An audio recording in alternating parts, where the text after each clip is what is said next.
பாலா உற்சவ் திருவான்மியூரில் போட்டிருந்த எக்ஸிபிஷன் தான் போயிருந்தேன். போனோன்னு ஒரு கப் டீ குடிச்சிட்டு அப்படியே நானும் என் ஃப்ரெண்ட்ஸும் பணியாரம் சாப்பிட்டோம். இங்கே பணியாரம் மட்டும் இல்லை, மிளகா பஜ்ஜி, கோபி 65 எல்லா வெரைட்டிஸும் இருந்துச்சு. அண்ட் நார்த் இந்தியனோட சாட் ஐட்டம்ஸ் கூட இருந்துச்சு.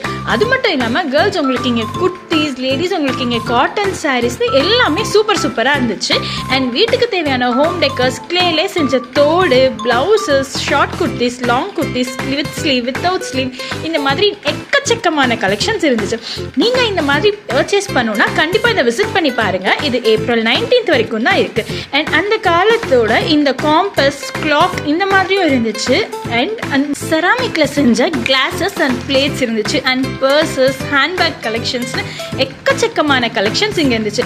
பேசிக்கலி இந்த கேர்ள்ஸ்னால இந்த ஜுமுக்காஸ், நோஸ் ரிங்ஸ், அப்புறம் இந்த பேங்கிள்ஸ், நெக்லஸ் இந்த மாதிரி கலெக்ஷன்ஸும் நிறைய இருந்துச்சு. ஸோ கண்டிப்பாக மறக்காமல் இதை நீங்கள் விசிட் பண்ணி பாருங்கள். அது மட்டும் இல்லாமல் சூப் பவுடர்ஸ், ராகி லட்டு இந்த மாதிரி டிஃப்ரெண்ட்டான வெரைட்டிஸும் இருந்துச்சு.